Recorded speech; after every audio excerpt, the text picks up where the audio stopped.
नमस्कार दोस्तों, स्वागत है आपका हमारे YouTube चैनल एग्री एक्सपर्ट आसिन में। दोस्तों आज हम बात करने वाले हैं एग्रीकल्चर सुपरवाइजर एग्जामिनेशन की जो डेट आ गई है उसके बारे में कि क्या तो राजस्थान कर्मचारी चयन बोर्ड ने एग्ज़ाम डेट दी है और हमें किस हिसाब से अब तैयारी करनी चाहिए। क्या जो सीटें कयास लगाए जा रहे थे कि 2254 हो चुकी है वो हुई है, क्या फॉर्म के जो रीओपन होने वाले थे वो हुए हैं, RSMSSB ने अपने न्यूज़लेटर में क्या क्या चीज़ें डाली है उसके बारे में आज हम बात करेंगे। तो वीडियो को पूरा ज़रूर देखें क्योंकि यहाँ से आपकी सफलता की क्या सीढ़ी होनी चाहिए, क्या हमें तैयारियाँ करनी चाहिए, कितना हमें पढ़ने की आवश्यकता है और क्या क्या हम अब पढ़ें, उस सारी पे हम चर्चा करेंगे। तो शुरुआत करते हैं आज की इस वीडियो की। और वीडियो में हम बात करें तो राजस्थान कर्मचारी चयन बोर्ड ने 2 दिन पूर्व एक अपना प्रेस नोट डाला है। उसमें उन्होंने कृषि पर्यवेक्षक भर्ती परीक्षा 2021 की एग्जामिनेशन डेट घोषित की है। अगर हम बात करें इनके पद की तो 882 पदों पे इसकी अभ्यर्थना या इसके आवेदन निकले थे। वर्तमान में वही आवेदन अभी तक हैं या वही पद अभी तक रखे गए हैं, यानी कि इनकी पदों की संख्या में कोई भी कटौती या बढ़ोतरी की जो चांसेस थे वो अभी तक नहीं हुए, यानी किसी भी तरह के आपके जो पद थे वो नहीं बढ़े हैं। अभी जो पद हैं वो 882 है। और अगर हम बात करें इसके एग्जामिनेशन डेट की तो लगभग शायद किसी भी एग्रीकल्चर एग्जामिनेशन देने वाले स्टूडेंट या तैयारी करने वाले स्टूडेंट ने ये नहीं सोचा होगा कि इतने जो जल्दी है राजस्थान कर्मचारी चयन बोर्ड एग्ज़ाम की डेट दे देगा। लेकिन परसों के दिन हुए एक प्रेस नोट जारी जो हुआ है उसमें इन्होंने 18 सितंबर यानी 18/9/2021 की इन्होंने डेट दे दी, यानी अगर सही मायनों में देखा जाए तो 60 दिन है। पिछले एक वीडियो में जब हम मोटिवेशनल वीडियो में बात कर रहे थे तो मैंने यही कहा था कि हम शुरुआत से जब तैयारी नहीं करेंगे तो जब क्या होगा, एग्ज़ाम की जब आपकी डेट आएगी उस दिन आप कहेंगे कि अब क्या करना है। क्योंकि अब हमारे पास क्या बच गए हैं, केवल और केवल 60 दिन बच गए। इस 60 दिन में हम क्या क्या कर सकते हैं, क्या क्या हमें करना चाहिए। क्योंकि जिन लोगों ने कुछ हद तक तैयारी छोड़ी थी, तैयारी लंबी कर रहे थे लेकिन कुछ छोड़ दिया कि लॉकडाउन है या जनवरी फरवरी तक ये एग्जामिनेशन होगा, और ऐसे लगभग 90% लोग हैं जिन्होंने ऐसी जो तैयारी कर रहे थे उसके बाद उन्होंने छोड़ दी।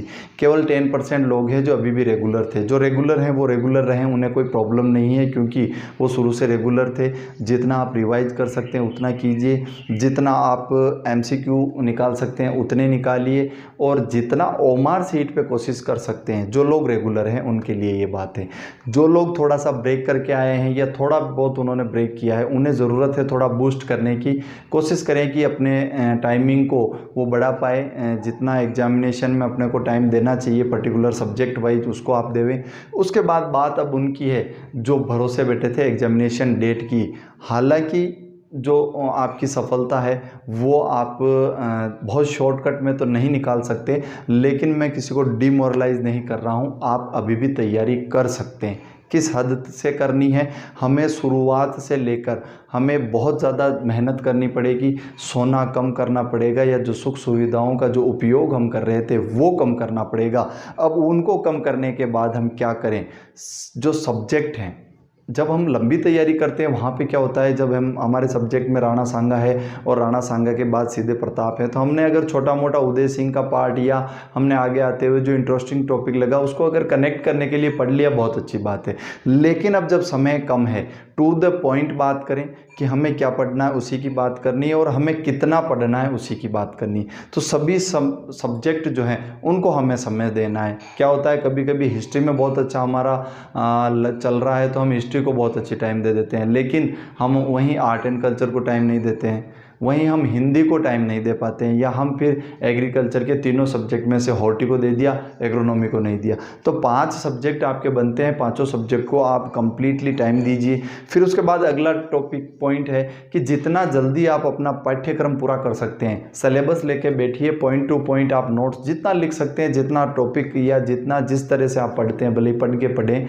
अब वो समय नहीं रहा है कि मैं आपको कहूँ कि एक एक आप नोट्स बनाइए। नोट्स बनाने थे जब आप शुरुआत से तैयारी कर रहे थे। अभी भी आप अगर आपकी स्पीड है, आपका बैठने की क्षमता है, आप बना सकते हैं और आपका जितना भी पाठ्यक्रम है वो आप जल्दी से जल्दी पूरा करें, क्योंकि लिखने का जो है उसके अलावा कोई मेथड ही नहीं है पढ़ने का, वो सबसे बेस्ट मेथड है। फिर भी अगर इसके अलावा आप कोई लोग पढ़ के अगर इसको करते हैं कि भाई हम पढ़ के ही पाठ्यक्रम पूरा करते हैं, वो आपका इच्छा अनुसार, आपकी जो टेंडेंसी है उसके अनुसार आपको क्या करना है, आपके पाठ्यक्रम को पूरा करना है। और ये चीज़ मैं पहले ही बता चुका हूँ। अगली क्या करना है, हमें पाठ्यक्रम के अनुसार तैयारी करनी है। हमें हिंदी पढ़ने गए, हमें संधि पढ़नी है, हमें समास पढ़ना है, जब हमारे पास सर्वनाम और विशेषण नहीं है तो हमें नहीं पढ़ने। ये आप थोड़ा सा ध्यान रखें, और जितना आप to the point, to the पाठ्यक्रम के अनुसार काम करेंगे वो आपके लिए फ़ायदेमंद होगा। उसके बाद लास्ट एक चीज़ जो पॉइंट है इनमें से, OMR पर तैयारी करें। देखिए आजकल ज़माना डिजिटल प्लेटफॉर्म का है, डिजिटल ऑनलाइन आप पढ़ रहे हैं, ऑनलाइन सारे MCQ हो रहे हैं, मॉक टेस्ट हो रहे हैं, ऑलमोस्ट सब कुछ हो रहे हैं। वो सारी चीज़ें वहाँ तक ठीक है जहाँ हमें पढ़ना है, लेकिन आगे चल के 18 सितंबर 2021 को जब आपके पास पेन होगा और पेपर होगा, तब आपके पास एक OMR होगी और आपको ऑफलाइन एग्ज़ाम देना होगा। तो हमें क्या करना है, हमें उस OMR की भी थोड़ी सी प्रैक्टिस करनी है। क्यों? क्योंकि बहुत बार देखा गया है कि आप लोग या जो विद्यार्थी, जो अभ्यर्थी होते हैं, वो तैयारी तो बहुत अच्छी करके आते हैं, लेकिन उस प्रेशर भरे माहौल में उस OMR पर उनकी शायद तैयारी कहीं कच्ची होती है, वहाँ जाके वो सारी की सारी जो अपनी योजनाएं होती है वो धरी रह जाती है। क्यों? क्योंकि वहाँ पे प्रेशर होता है। यानी आपने पहला क्वेश्चन किया, दूसरा छोड़ दिया और तीसरा क्वेश्चन वापस कर रहे थे, लेकिन आनन फानन में आपने जब भरा तो तीसरे वाले क्वेश्चन को कहाँ भराए, आप सेकंड नंबर पे भराए। ये गलती जब आपको फर्स्ट में पकड़ में आ जाती है कि मैंने ये कर लिया, वहाँ पे आपके हाथ पाँव भूलते हैं और वो अभ्यर्थी ये देखता है कि मैंने बहुत बड़ी गलती कर दी। देखिए अगर एक या दो क्वेश्चन की गलती आपको समझ में आ गई है तो आपको सावचेत होना, आपको थोड़ा सा और कंप्लीट होकर उसे चीज़ को देखना है, थोड़ा आपको सिक्योर होकर करना है कि हाँ मैं पहले दो क्वेश्चन कर चुका हूँ गलत, तो मुझे उन दो क्वेश्चन का मार्जिन निकालना है, दो क्वेश्चन या एक क्वेश्चन अच्छा करके, और मुझे आगे इस तरह की गलती नहीं करनी है। लेकिन अगर आप कहीं डावाडोल रहते हैं या आपने ऐसे 10-15 क्वेश्चन एक साथ भर दिए जिसमें आपका एक का वेरिएंस आ गया, मान के चलिए आपका सारा का सारा जो सेटलमेंट है वो गड़बड़ा जाएगा। तो आपको करना क्या है, 60 डेज हैं, ऑलमोस्ट आप 50 पेपर आप सॉल्व कर सकते हैं। एक दिन का एक पेपर आप 50 OMR पर कीजिए। OMR पे क्या है, आजकल बहुत सस्ता है, इंटरनेट का ज़माना है, आप एक प्रिंट डाउनलोड कीजिए, प्रिंट निकालिए और हर एक पेपर को आप क्या कीजिए, OMR पे कीजिए। जिससे क्या होगा, आपका जो ये OMR का जो वहाँ जाते ही एक डर सा रहता है वो सारा का सारा आपका ख़त्म हो जाएगा। तो OMR पे भी आप अगर तैयारी करते हैं तो आपको बहुत हद तक एग्जामिनेशन हॉल की जो तैयारी है, मुख्य युद्ध की तैयारी, वो आपकी होगी। अब उसके बाद आती है थ्योरी। हमने सबने पढ़ ली है, थ्योरी की भी बहुत सारी बुक्स हैं, हमने पिछले वीडियोस में भी डिस्कस किया था। और अगर हम बहुत हद तक अगर बात करें MCQ टाइप क्वेश्चन की, क्योंकि आपने जिन्होंने थ्योरी पढ़ ली है उनके लिए MCQ टाइप की कोई क्वेश्चन आपको देखने हैं तो आपको स्क्रीन पे एक जो फोटो दिख रहा है, ये बुक है ऑल एग्रीकल्चर एग्ज़ाम रिव्यू नाम से। ये पुस्तक मार्केट में अवेलेबल है, और भी ये कहाँ कहाँ पर अवेलेबल है ये सारी अपन बात करेंगे। अब हम बात करते हैं कि इस बुक में वास्तविकता है क्या। ये the rising agri expert team से के द्वारा तैयार की गई पुस्तक है, जिनकी 2 पुस्तकें और पहले ही मार्केट में है। यानी एक पार्ट फर्स्ट या भाग फर्स्ट में जनरल एग्रीकल्चर या सस्य विज्ञान है, उसके बाद भाग सेकंड में उद्यान विज्ञान और पशुपालन का समावेश है। ये पूरा का पूरा आपका थ्योरी बेस है या थ्योरी पार्ट है दोनों। लेकिन ये जो तीसरा पार्ट है ऑल एग्रीकल्चर एग्ज़ाम रिव्यू, यानी इसमें पिछले 20 सालों में जितने भी एग्रीकल्चर के एग्जामिनेशन हुए हैं राजस्थान में, उन सभी क्वेश्चनों का समावेश है अकॉर्डिंग टू आपके सिलेबस। यानी सुपरवाइजर या एग्रीकल्चर सुपरवाइजर के जो सिलेबस है उसमें जितने भी क्वेश्चन फिट बैठते हैं।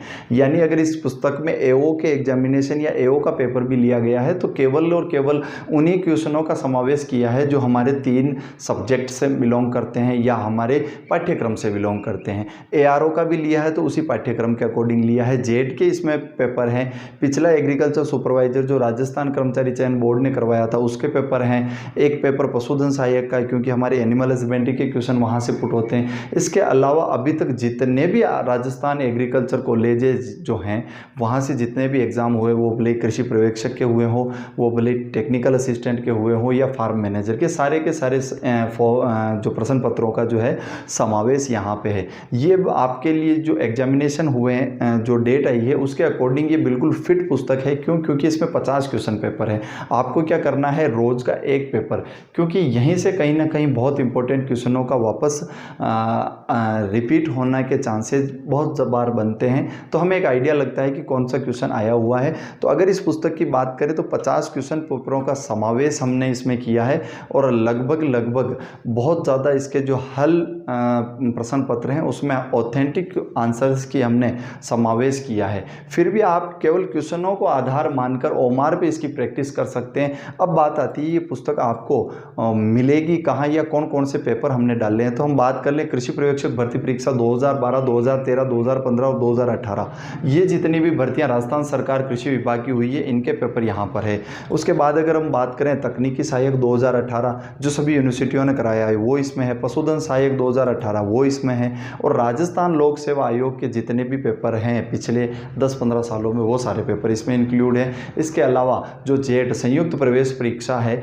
उनके भी इसमें पेपर के एग्रीकल्चर पार्ट का समावेश हमने किया है। इसके बाद अगर बात करें कि ये उपलब्ध कहाँ पर होगी, अगर उपलब्धता की बात करें तो जयपुर, जोधपुर, अजमेर या जोबनेर जैसी जो सिटीज़ हैं वहाँ पे मुख्य जो हमारे एग्रीकल्चर के बुक स्टोर्स हैं वहाँ पर ये अवेलेबल है। उसके बाद अगर हम बात करें कि अगर कोई व्यक्ति अमेज़ॉन के द्वारा लेना चाहे तो अमेज़ॉन के द्वारा भी ये पुस्तक अवेलेबल है। आपको एक अमेज़ॉन के टाइप बॉक्स में या सर्च बॉक्स में जाके लिखना है एग्री एक्सपर्ट लिख सकते हैं, ऑल एग्रीकल्चर एग्जाम रिव्यू लिख सकते हैं, और बहुत छोटा टैग आपको चाहिए तो आप मेवाड़ा लिख सकते हैं। इससे भी आपको ये पुस्तक वहाँ पे आपको मिल जाएगी और वहाँ से आप इसका ऑर्डर कर सकते हैं। अगर ये भी आपके लिए पॉसिबल नहीं है तो आपको क्या करना है, स्क्रीन पर दिए गए नंबर्स पे कॉल करना है और यहाँ से आपके कॉल के माध्यम से आपकी पूरी हेल्प की जाएगी कि आपके कितना इसका शुल्क है और किस हिसाब से आपको पोस्टल या किसी कोरियर के माध्यम से ये पुस्तक आपको 3 से 4 दिन में आपके घर तक पहुँचाने की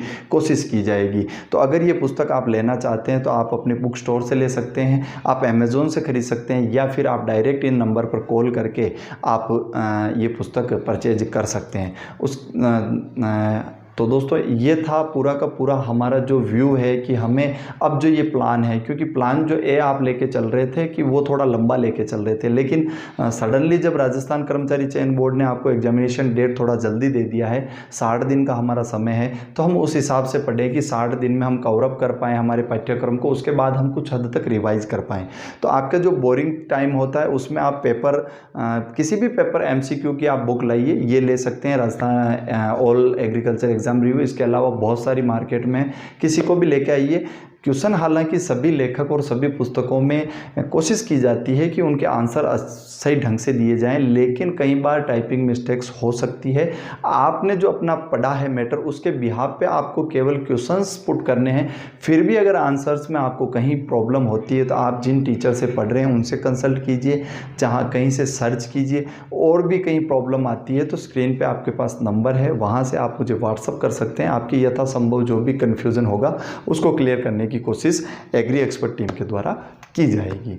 धन्यवाद दोस्तों। उम्मीद करता हूं कि ये वीडियो है इसे देखकर आपका जो आत्मविश्वास है जो कहीं दब गया होगा कि 60 डेज में हम क्या कर पाएंगे, वो थोड़ा सा बूस्ट होगा। सब कुछ हम कर सकते हैं, हमें टाइमिंग बढ़ानी पड़ेगी और टाइम को फिर घंटों में नहीं बांधना। जितना हम पढ़ सकते हैं उतना हमें पढ़ना है, जितना हम समय खराब कम कर सकते हैं उतना करना है। और फिर भी आपको किसी भी तरह की कोई समस्या हो तो आप कमेंट बॉक्स में लिख सकते हैं, डायरेक्ट व्हाट्सएप के माध्यम से मुझसे पूछ सकते हैं। तो धन्यवाद दोस्तों। जय हिंद, जय भारत।